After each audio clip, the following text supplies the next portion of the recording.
Hello students, आज के video में देखिए बहुत अच्छा स्ट्रक्चर मैं आपके लिए लेकर आया हूँ इंग्लिश स्पीकिंग के लिए। देखिए, अगर ऐसी बात है तो मैं वहाँ नहीं जाऊँगा, अगर ऐसी बात है तो मैं तुम्हारी मदद करूँगा, अगर ऐसी बात है तो मेरे पास मत आना, अगर ऐसी बात है तो मेरे साथ चलो, अगर ऐसी बात है तो मैं आ रहा हूँ। दूसरा स्ट्रक्चर देखिए, चलो मान लेते हैं तुम सही हो, चलो मान लेते हैं वह झूठ बोल रही है, चलो मान लेते हैं तुमने घड़ी नहीं चुराया है। अगला तीसरा स्ट्रक्चर देखिए, कुछ भी हो वह बहुत सुंदर है, कुछ भी कहो मुझे अभी घर जाना है, कुछ भी कहो वह बहुत मेहनती है, कुछ भी कहो वह बहुत ईमानदार है। तो आज के वीडियो में इस तीनों स्ट्रक्चर को हम लोग कैसे रूल पूरा बेसिक के साथ कि कैसे बनाया जाता है, आज इसको हम लोग पढ़ते हैं। तो चलिए, आज के वीडियो का पहला स्ट्रक्चर हम पढ़ रहे हैं। आप डेली लाइफ में ऐसे बहुत सारे सेंटेंस आप बोलते हैं या सुनते हैं कि अगर ऐसी बात है तो मैं वहाँ नहीं जाऊँगा, अगर ऐसी बात है तो तुम आज के बाद मुझसे मत बोलना, अगर ऐसी बात है तो मैं तुम्हारे साथ चलूँगा, अगर ऐसी बात है तो मैं मेहनत करूँगा, अगर ऐसी बात है तो मैं तुम्हें पैसे दूँगा। तो इस तरह के सेंटेंस आज के आप डेली लाइफ में बहुत यूज करते हैं या बहुत सुनते हैं। तो आज इसको अगर इंग्लिश में हम कहना चाहें तो देखिए कैसे हम इसको कहेंगे। देखिए, अब मैं आपके लिए बता रहा हूँ, अब ध्यान से वीडियो को देखिए। देखिए, मैं वीडियो में आपको समझाने का प्रयास करता हूँ कि ये बनता कैसे है। मैं डायरेक्ट आपको रटाने का प्रयास नहीं करता हूँ। मेरे हर वीडियो को आप देखेंगे तो मैं ये बताने का प्रयास करता हूँ कि कैसे स्ट्रक्चर को बनाया जाता है। चलिए देखिए, जितना भी सेंटेंस मैंने आपको पीछे बताया उस सब में अगर आप ध्यान से देखे होंगे तो उसमें एक वर्ड आ रहा, अगर ऐसी बात है तो देखिए स्ट्रक्चर इस टाइप का रहेगा हिंदी का, अगर ऐसी बात है तो उसके आगे सेंटेंस दिया रहेगा, ठीक है ना। अब हमको जब इसको इंग्लिश में ट्रांसलेट करेंगे तो हमको बस करना क्या है कि ये जो सेंटेंस दिया रहेगा, ये तो जैसा सेंटेंस हिंदी में रहेगा उसी के अनुसार हम उसको इंग्लिश में ट्रांसलेट कर देंगे। बचा क्या, अगर ऐसी बात है तो सेंटेंस के पहले अगर ऐसी बात है तो ये आ रहा है। इसकी इंग्लिश के लिए देखिए ये फ्रेज है, ठीक, इसकी इंग्लिश होती है इफ़ दैट्स द केस। बस आपको करना कुछ नहीं है, अगर ऐसी बात है तो इफ़ दैट्स द केस ये लिखना है। इसके आगे जो सेंटेंस दिया रहेगा आपको वो सेंटेंस वैसे ही आपको उतार देना है, जैसा हिंदी रहेगा उसके अकॉर्डिंग आप उसको इंग्लिश में ट्रांसलेट कर लेंगे, ठीक, और कुछ नहीं करना आपको। तो अगर ऐसी बात है कि इंग्लिश क्या होगी, इफ़ दैट्स द केस, ठीक, उसके बाद सेंटेंस जैसा हिंदी रहेगा वैसा इंग्लिश में आप लिख लेंगे। अब मैं इसको एग्जाम्पल के थ्रू समझाता हूँ तब आपको ज़्यादा समझ में आएगा, ठीक है ना। देखिए, मैं पहला एग्जाम्पल आपको लिख रहा हूँ कि अगर ऐसी बात है, अगर ऐसी बात है तो मैं तुम्हारी मदद करूँगा, अगर ऐसी बात है तो मैं तुम्हारी मदद करूँगा। अब इसको इंग्लिश में ट्रांसलेट करना है, ठीक है ना। तो देखिए इसमें क्या आया हुआ है, अगर ऐसी बात है तो देखिए अब मैं क्या बताऊँ, अगर ऐसी बात है तो इसकी इंग्लिश के लिए क्या लिखेंगे, इफ़ दैट्स द केस, ठीक है ना। तो देखिए इसको लिखेंगे इफ़, अगर ऐसी बात है कि English that's, if that's the case, if that's the case मतलब हो गया ना, अगर ऐसी बात है तो। अब इस यहाँ तक का बन गया, मैं तुम्हारी मदद करूँगा। अब ये जो सेंटेंस है जैसा हिंदी में लिखा वैसा इंग्लिश लिख दीजिए। तो हिंदी में कौन सा टेंस है, ये फ्यूचर इंडेफिनिट है। कौन सा टेंस है, फ्यूचर इंडेफिनिट। तो आप फ्यूचर इंडेफिनिट बना दीजिए। फ्यूचर इंडेफिनिट का मतलब क्या होता है, पहले हम लोग सब्जेक्ट लिखते हैं आई, ठीक, उसके बाद विल शैल, तो सब्जेक्ट प्लस विल शैल, उसके बाद वर्ब का फर्स्ट फॉर्म, वर्ब कौन है, मदद करना, तो ये हो गया आपका हेल्प। उसके बाद ऑब्जेक्ट, तुम्हारी की इंग्लिश यू, बस हो गया। ये है आपका, इस तरह का कोई भी सेंटेंस आएगा ऐसे ही बनेगा। देखिए एक चीज़ और, अगर हम चाहें तो इसको ऐसे भी बना सकते हैं सेंटेंस को। ये जो लिखा इफ़ दैट्स द केस, इसके बाद हम क्या लिखेंगे, सेंटेंस। अगर हम चाहें तो इसको उठा करके सेंटेंस के लास्ट में लिख दें, तब भी सही हो जाएगा। दोनों तरह से हम कह सकते हैं। मतलब कि देखिए अगर हम चाहें, ये लिखा है कि अगर ऐसी बात है तो मैं तुम्हारी मदद करूंगा, तो अगर हम चाहें तो इसको हम ऐसे भी लिख सकते हैं। एक तो ये है if that's the case I will help you, इसको हम ऐसे भी लिख सकते हैं कि इफ़ दैट्स द केस, इसको उठा करके यहाँ लिख दीजिए तो हो जाएगा आई विल हेल्प। मैं आपको लिख करके दिखा दे रहा हूँ। इसको अगर हम चाहें तो ऐसे भी लिख सकते हैं, आई विल हेल्प यू। ठीक, अब लिखिए इफ दैट्स द केस, हम दोनों तरह से लिख सकते हैं। मतलब इफ दैट्स द केस को सेंटेंस के स्टार्टिंग में भी लिख सकते हैं, चाहे तो सेंटेंस के बाद में भी लिख सकते हैं। ठीक, अब अगर आपको समझ में आया तो जो सेंटेंस है आगे आप कमेंट बॉक्स में लगाइएगा। ठीक है ना। देखिए सेंटेंस आपके सामने है, देखिए ये है, उससे रिलेटेड जो स्ट्रक्चर मैंने बताया है उससे रिलेटेड ये है आपके पास सेंटेंस। मैं वीडियो के लास्ट में भी इसको दे दूंगा।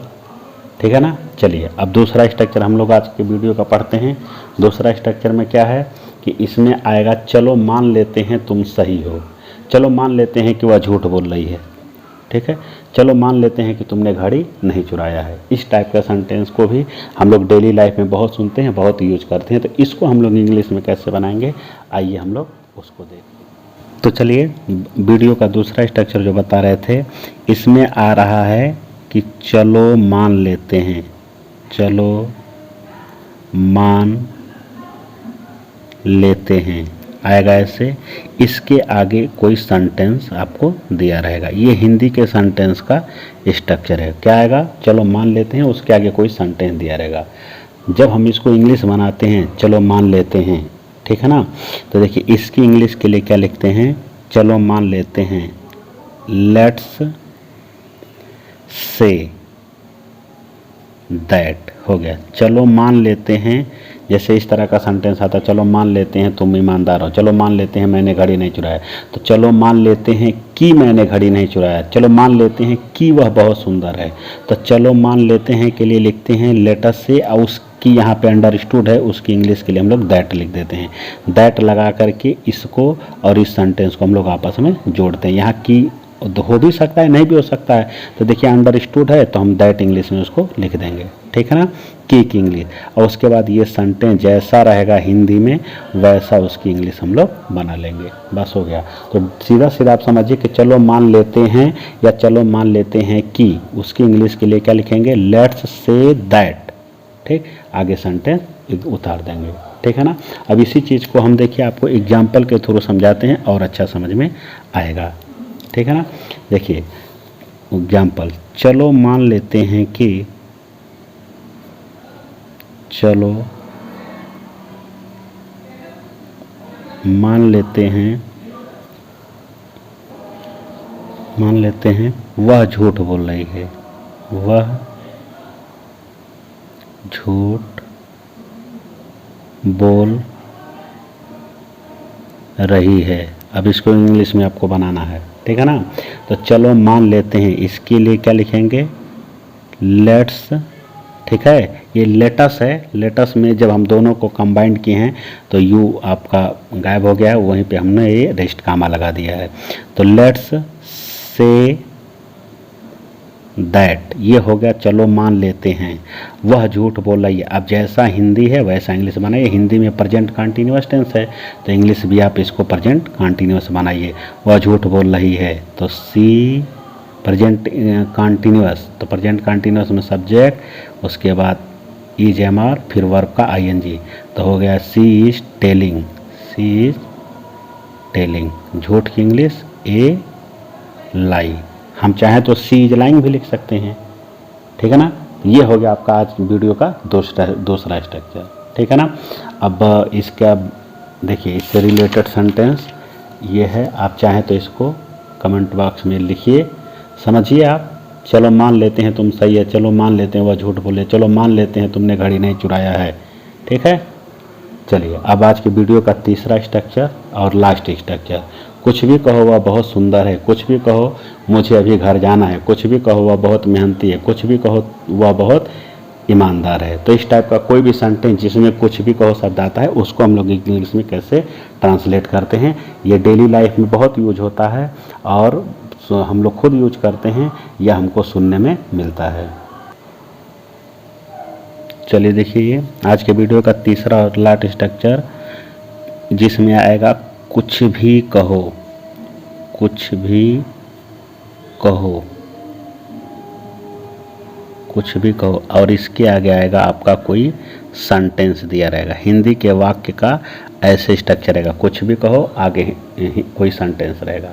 जब हम इंग्लिश इसकी बनाते हैं तो देखिए उस कुछ भी कहो कि इंग्लिश के लिए हम लोग लिखते हैं से व्हाट यू विल, से व्हाट यू विल। इस ठीक इसके आगे ये जो सेंटेंस है आप ये सेंटेंस जैसा हिंदी में रहेगा उसी के अकॉर्डिंग इंग्लिश में आप ट्रांसलेट करेंगे। अब थोड़ा सा इसको मैं बता दे रहा हूँ। कुछ भी कहो, कुछ भी कहो कि इंग्लिश के लिए क्या लिखा गया है, से व्हाट यू विल, ठीक है ना। तो कुछ भी कहो, तो कहो कि इंग्लिश, ये देखिए यहाँ रिलेटिव प्रोनाउन का यूज करके बनाया गया है, ठीक है ना। तो कहो ये इम्परेटिव है, इम्परेटिव की अंग्रेजी पहले बनाया है कहो, से मतलब हो गया कहो। अब कुछ भी की इंग्लिश, कुछ भी की इंग्लिश के लिए व्हाट, कुछ भी, तो इसको अगर थोड़ा सा एक्सप्लेन करेंगे तो इसका मतलब हो गया कि कहो जो तुम चाहो या जो तुम चाहो कहो, ठीक है। तो जो तुम चाहो कहो, कहो की इंग्लिश से, आ जो तुम चाहो, जो की इंग्लिश व्हाट, आ तुम चाहो, यहाँ विल का मतलब चाहना होता है, क्या है चाहना। से व्हाट यू विल, जो तुम चाहो कहो, इसका ऐसे हुआ, ठीक है ना। ये रिलेटिव प्रोनाउन का देखिए, रिलेटिव प्रोनाउन अगर आपको नहीं पता है तो आप प्लेलिस्ट में जाइए और वहाँ प्रोनाउन एक चैप्टर का वीडियो अपलोड होगा, उसमें आप रिलेटिव प्रोनाउन पूरा डिटेल से पढ़ाया गया, आप चाहें तो वहाँ से देख सकते हैं, ठीक है ना। तो चलिए कुछ भी कहो कि इंग्लिश के लिए क्या लिखेंगे, से व्हाट यू विल, और इसके आगे सेंटेंस दिया रहेगा, वो जैसा हिंदी रहेगा वैसा इंग्लिश में हम लोग इसको ट्रांसलेट कर देंगे। अब चलिए इसको हम एग्जाम्पल के थ्रू समझाएंगे तो और ये ज़्यादा आपको समझ में आएगा, ठीक है ना। चलिए देखिए,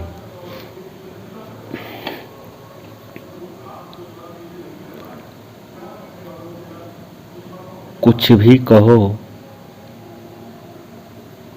वह बहुत सुंदर है, कुछ भी कहो वह बहुत सुंदर है, ठीक है ना। बहुत ऐसा सेंटेंस डेली लाइफ में हमको सुनने को मिलता है या हम खुद यूज करते हैं। तो कुछ भी कहो तो इसकी इंग्लिश के लिए क्या लिखेंगे, से, ठीक।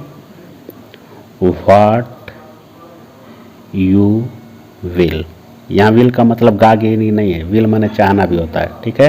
तो कुछ भी कहो, से व्हाट यू विल हो गया।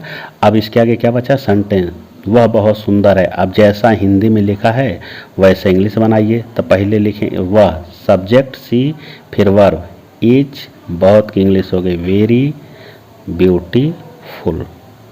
देखिए मेरे वीडियो में, मैं किसी भी वीडियो में जो भी रूल बताता हूँ मैं डायरेक्ट ऐसे नहीं बताता कि हाँ ये आप लिख लीजिए, नहीं, मैं उसको एक्सप्लेन कर देता हूँ कि कैसे आप इसको बनाएंगे और इसमें कौन सा रूल लगा हुआ है, ठीक है। तो इस तरह का कोई भी सेंटेंस आएगा तो आप ऐसे लगाएंगे, ठीक है। अब इससे रिलेटेड सेंटेंस मैं आपको बता दे रहा हूँ।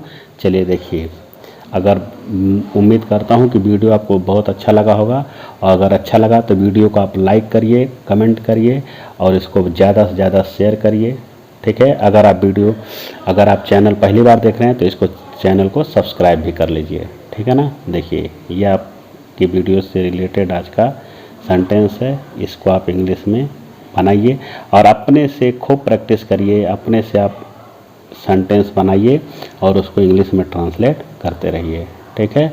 तो मिलते हैं नेक्स्ट वीडियो में किसी अच्छे से टॉपिक के साथ, तब तक के लिए थैंक यू।